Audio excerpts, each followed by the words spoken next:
আপনি কি জানেন রাম মন্দিরে রাম মূর্তির অসাধারণ কিছু তথ্য যা তাকে অনন্য সাধারণ করে তোলে? না জানলে তাহলে জেনে নিন আজকের এই ভিডিওটি শেষ পর্যন্ত দেখুন। রাম মন্দিরের উদ্বোধনের পরের দিন থেকেই প্রচুর পরিমাণে ভক্তদের আগমনে প্লাবিত অযোধ্যার রাম মন্দির।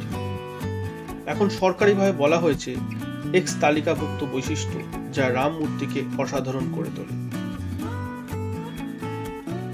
প্রতি রামনবমী দুপুরে এটি অসাধারণ করে তোলে আয়না এবং লেন্সের সিস্টেমের মাধ্যমে রামের কপালে সূর্যালোকের আলো পড়ে।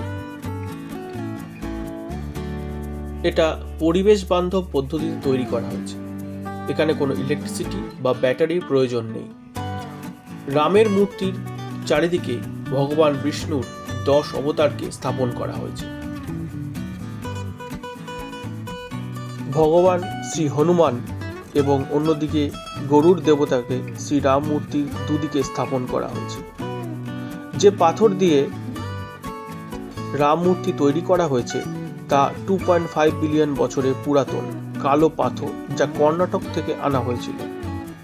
শ্রীরামের মূর্তির মাথার মোটক হলুদ সোনা দিয়ে তৈরি এবং এর ওজন 1.7 কেজি আর 75 ক্যারেট হীরো দিয়ে সুসজ্জিত।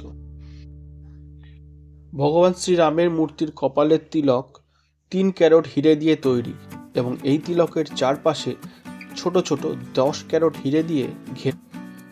মন্দির খোলার প্রথম দিন প্রায় 5 লক্ষ ভক্ত সমাগম হয় অযোধ্যা মন্দির চত্বরে। আশা করি আপনাদের ভিডিওটি ভালো লেগে থাকবে। দয়া করে চ্যানেলটি সাবস্ক্রাইব করুন আরও এই ধরনের ভিডিও পাওয়ার জন্য। ধন্যবাদ।